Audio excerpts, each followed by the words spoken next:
আকাশবাণী শিলচর আঞ্চলিক সংবাদ পড়ছি মৌসুমী ধর। আজকের বিশেষ খবর হলো প্রশাসনিক ব্যবস্থা সুষ্ঠুভাবে পরিচালনার লক্ষ্যে আজ ও আগামীকাল পর্যায়ক্রমে রাজ্যের ২১টি জেলায় ৩৯টি সমজেলা কার্যালয়ের উদ্বোধন।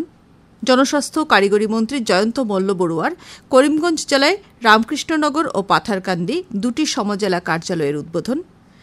বাংলা ও অসমিয়া ভাষাকে ধ্রুপদী ভাষার স্বীকৃতি প্রদান করার পর কেন্দ্রীয় সরকারের এই সিদ্ধান্তকে বিভিন্ন দল সংগঠনের স্বাগত এবং আসাম লোকসেবা আয়োগের প্রাক্তন অধ্যক্ষ রাকেশ কুমার পালের সময়কালে ১৪টি জেলা ম্যালেরিয়া আধিকারিক পদে নিযুক্তি বাতিলের জন্য গৌহাটি হাইকোর্টের নির্দেশ। এবারে বিস্তারিত খবর। রাজ্যের প্রশাসনিক ব্যবস্থাকে সুষ্ঠুভাবে পরিচালনা করার লক্ষ্যে আজ এবং আগামীকাল পর্যায়ক্রমে আসামের ২১টি জেলায় ৩৯টি সমজেলা কার্যালয় উদ্বোধন করা হচ্ছে।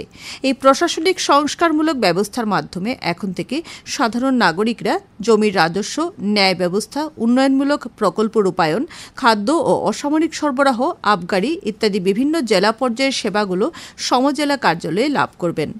অর্থমন্ত্রী অজন্তা নেওগ জোরহাট জেলার তিতাবর সমজেলা আয়ুক্তের কার্যালয় উদ্বোধন করেন। পঞ্চায়েত ও গ্রামোন্নয়ন মন্ত্রী রঞ্জিত কুমার দাস ধুবড়ী জেলার গোলকগঞ্জ ও বিলাসীপাড়া সমজেলা কার্যালয় দুটি উদ্বোধন করেন। হস্ততাঁত ও বস্ত্রশিল্প বিভাগের মন্ত্রী উর্খাও গোড়া ব্রহ্ম গোয়ালপাড়া জেলার আগিয়া সমজেলা কার্যালয় উদ্বোধন করেন। পর্যটন মন্ত্রী জয়ন্ত মল্ল বড়ুয়া করিমগঞ্জ জেলার রামকৃষ্ণনগর ও পাথারকান্দি দুটি সমজেলা কার্যালয় উদ্বোধন করেন।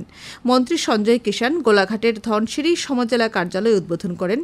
উল্লেখ্য, আসাম ক্যাবিনেটের সিদ্ধান্ত অনুযায়ী রাজ্য সরকারের পূর্ব ঘোষিত উপজেলাগুলোকে বর্তমানে সমজেলা হিসেবে নামাঙ্কিত করা হয়েছে। এদিকে রাজ্যের জনস্বাস্থ্য কারিগরি, পর্যটন, দক্ষতা, নিয়োগ ও শিল্প উদ্যোগ বিভাগের মন্ত্রী জয়ন্ত মল্ল বড়ুয়া আজ করিমগঞ্জ জেলার রামকৃষ্ণনগর ও পাথারকান্দি দুটি সমজেলা কার্যালয়ের উদ্বোধন করেন। রামকৃষ্ণনগর সমজেলা কার্যালয় উদ্বোধন করে ভাষণ প্রসঙ্গে মন্ত্রী বলেন যে মুখ্যমন্ত্রী ড হিমন্ত বিশ্ব শর্মা রাজ্যের ৩৯টি সমজেলার সঙ্গে রামকৃষ্ণনগরকে সমজেলা করে জনসাধারণের জন্য বিশেষ সুবিধা প্রদান করেছেন। এই অঞ্চলের জনগণকে বিভিন্ন সরকারি কাজে এখন থেকেই আর করিমগঞ্জ জেলা সদরে যেতে হবে না বলে তিনি মন্তব্য করেন। মন্ত্রী বলেন যে এই সমজেলা স্থাপন করার ফলে জনসাধারণ এখানের জমির রাজস্ব, উন্নয়নমূলক কাজকর্ম, কল্যাণমূলক প্রকল্পের সেবা, প্রশাসনিক সেবা, পঞ্চায়েত ও গ্রামোন্নয়ন, দুর্যোগ ব্যবস্থাপনা ইত্যাদি নাগরিক সেবা পেতে সক্ষম হবেন। বর্তমানে এই সমজেলা কার্যালয়ের কাজকর্ম পর্যটন বিভাগের গেস্ট হাউস অস্থায়ী কার্যালয়ে চলবে। ১ থেকে ১.৫ বছরের মধ্যে সমজেলার স্থায়ী ভবন নির্মাণ করা হবে বলেও তিনি জানান।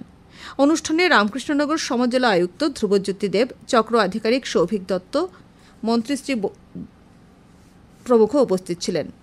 মন্ত্রীশ্রী বড়ুয়া পাথারকান্দি পূর্ত বিভাগের ডাক বাংলার পাশে পাথারকান্দি সমজেলা কার্যালয়ের উদ্বোধন করেন। এই উপলক্ষে পাথারকান্দি বিসর্জন ঘাটে এক অনুষ্ঠানের আয়োজন করা হয়। উভয় অনুষ্ঠানে রামকৃষ্ণনগর সমজেলা আয়ুক্ত ধ্রুবজ্যোতি দেব, চক্র আধিকারিক সৌভিক দত্ত, সাংসদ কৃপানাথ মালা, বিধায়ক কৃষ্ণেন্দু পাল, বিজয় মালাকার, সিদ্দিক আহমেদ চৌধুরী, সমজেলা আয়ুক্ত মিনারভা দেবী আরামবাম, করিমগঞ্জের জেলা আয়ুক্ত প্রদীপ কুমার দ্বিবেদী প্রমুখ উপস্থিত ছিলেন। মন্ত্রীশ্রী মল্ল বড়ুয়া আগামীকাল লক্ষ্মীপুরের ফুলের তলে সমজেলা কার্যালয় উদ্বোধন করবেন। মন্ত্রী বিকেল ৩:১০ দিশপুরে ফিরে যাবেন।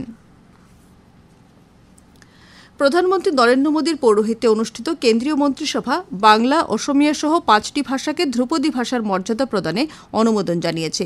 অন্য ৩টি ভাষা হল মারাঠি, পালি ও প্রাকৃত। আসামের মুখ্যমন্ত্রী ড হিমন্ত বিশ্ব শর্মা সামাজিক মাধ্যমে কেন্দ্রীয় সরকারের এই সিদ্ধান্তকে আসামবাসীর হয়ে কৃতজ্ঞতা ও ধন্যবাদ জানিয়েছেন।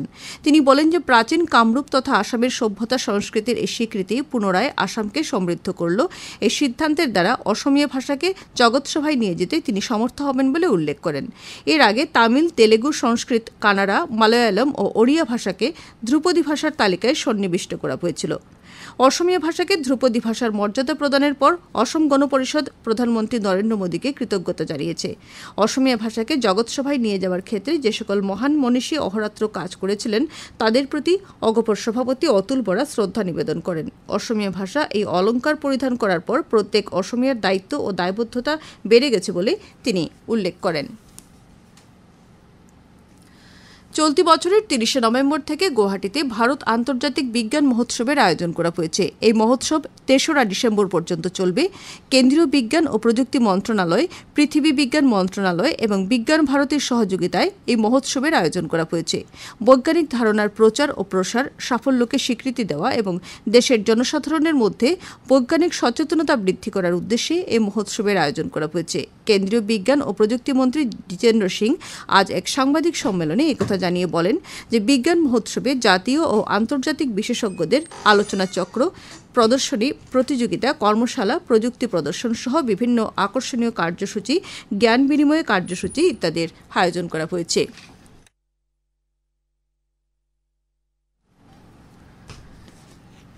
কেন্দ্রীয় তথ্য ও সম্প্রচার ও রেলমন্ত্রী অশ্বিনী বৈষ্ণব আজ নাসিকে রেল সুরক্ষা বাহিনীর ৪০তম প্রতিষ্ঠা দিবসের প্যারেডে মুখ্য অতিথি হিসেবে অংশগ্রহণ করেন।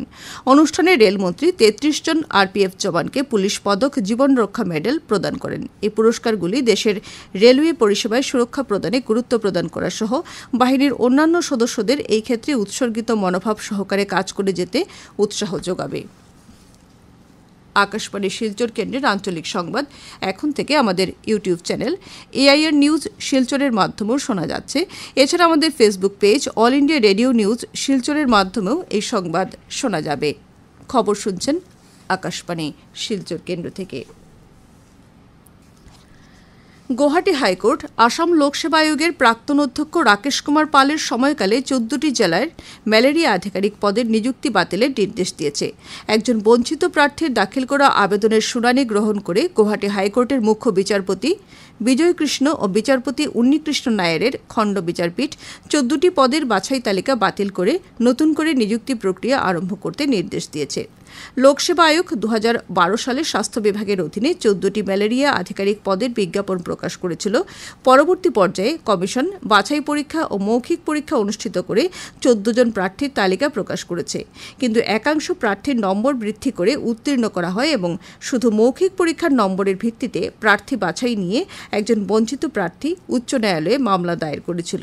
এই মামলার ভিত্তিতে আজ ন্যায়ালয় ১৪টি ম্যালেরিয়া আধিকারিকের পদের বাছাই তালিকা বাতিল করে। মুখ্যমন্ত্রী ড হিমন্ত বিশ্ব শর্মা অরাং জাতীয় উদ্যানের বেদখলকারীদের কবল থেকে প্রায় ২২,০০০ বিঘা জমি উচ্ছেদ করেছেন বলে সামাজিক মাধ্যমে জানিয়েছেন। মুখ্যমন্ত্রী বন্যপ্রাণী সংরক্ষণের ক্ষেত্রে এই পদক্ষেপ উল্লেখযোগ্য সাফল্য বলে প্রকাশ করে অরাং জাতীয় উদ্যান এখন কাজিরাঙ্গা ও বুড়াচপড়ির সঙ্গে সরাসরি সংযুক্ত হয়ে পড়েছে বলে উল্লেখ করেন। শিলচর গুরুচরণ কলেজের এন্টারপ্রেনিউরশিপ ডেভেলপমেন্ট সেল ও মহিলা সেলের যৌথ উদ্যোগে এবং আইকিউএসির সহযোগিতায় কলেজ প্রাঙ্গণে হস্তশিল্প প্রদর্শনীর আয়োজন করা হয়েছে। কলেজের উপাধ্যক্ষ ড রাহুল চক্রবর্তী এই হস্তশিল্প ও প্রদর্শনীর উদ্বোধন করেন। প্রদর্শনীতে রাধামাধব কলেজ, গুরুচরণ কলেজ সহ অন্যান্য বেসরকারি স্বেচ্ছাসেবী সংগঠনের পক্ষ থেকে হাতে তৈরি ব্যাগ, বিভিন্ন পোশাক, মাটির প্রদীপ সহ রকমারি সামগ্রীর স্টল দেওয়া হয়েছে। কাছাড়ের জেলায়ুক্ত মৃদুল যাদব এই অঞ্চলের দুটি প্রত্যাহ্বান, প্রাকৃতিক দুর্যোগ মোকাবেলা করা এবং HIV/AIDS মোকাবেলায় সরকারি প্রশাসনিক ব্যবস্থার পাশাপাশি বেসরকারি স্বেচ্ছাসেবী সংস্থা ও বেসরকারি ক্ষেত্রগুলোকে এগিয়ে আসার আহ্বান জানিয়েছেন।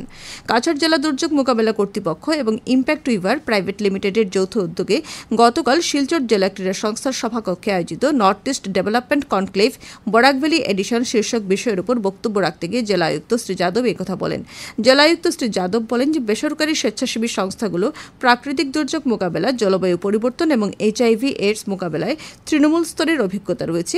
এক্ষেত্রে সরকারি প্রশাসনিক ব্যবস্থা বেসরকারি সংস্থাগুলোর সঙ্গে হাতে হাত মিলিয়ে কাজ করলে ভালো ফল পাওয়া যাবে বলে জেলায়ুক্ত শ্রী যাদব আশা প্রকাশ করেন।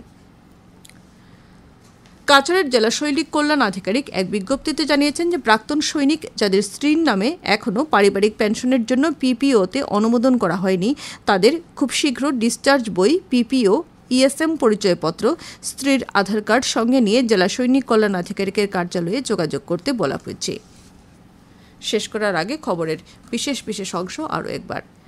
প্রশাসনিক ব্যবস্থা সুষ্ঠুভাবে পরিচালনার লক্ষ্যে আজ ও আগামীকাল পর্যায়ক্রমে রাজ্যের ২১টি জেলায় ৩৯টি সমজেলা কার্যালয়ের উদ্বোধন জনস্বাস্থ্য কারিগরি মন্ত্রী জয়ন্ত মল্ল বড়ুয়ার করিমগঞ্জ জেলার রামকৃষ্ণনগর ও পাথারকান্দি দুটি সমজেলা কার্যালয়ের উদ্বোধন বাংলা ও অসমীয়া ভাষাকে ধ্রুপদী ভাষার স্বীকৃতি প্রদান করার পর কেন্দ্রীয় সরকারের এই সিদ্ধান্তকে বিভিন্ন দল সংগঠনের স্বাগত এবং আসাম লোকসেবা আয়োগের প্রাক্তন অধ্যক্ষ রাকেশ কুমার পালের সময়কালে ১৪টি জেলার ম্যালেরিয়া আধিকারিক পদে নিযুক্তি বাতিলের জন্য গৌহাটি হাইকোর্টের নির্দেশ। আঞ্চলিক সংবাদ আজকের মতো শেষ হলো।